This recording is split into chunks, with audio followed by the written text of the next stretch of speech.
पिंपरी चिंचवडमध्ये सापडलेली हानिकारक सौंदर्य प्रसाधनं पाकिस्तानात तयार झालेली असल्याचा खुलासा अन्न आणि औषध प्रशासन मंत्री नरहरी झिरवाळ यांनी केला।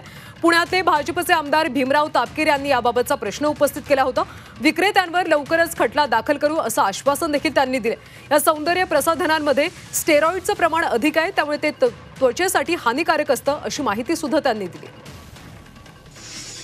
पिंपरी चिंचवडमध्ये सापडलेला सौंदर्य प्रसाधने साठा हा तसा गंभीर बाब आहे की तो पाकिस्तानमधील लाहोर या ठिकाणी बनवण्यात आलेला आहे।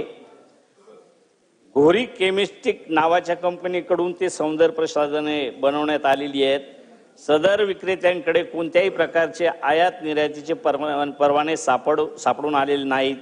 ती सौंदर्य प्रसाधने ताब्यात घेऊन नष्ट करण्यात आलेली आहेत आणि संबंधितांवर तात्काळ त्या ठिकाणी मी तेच सांगितलं का अधिवेशन संपण्यापूर्वी त्यांच्यावर खटला दाखल केला जाईल।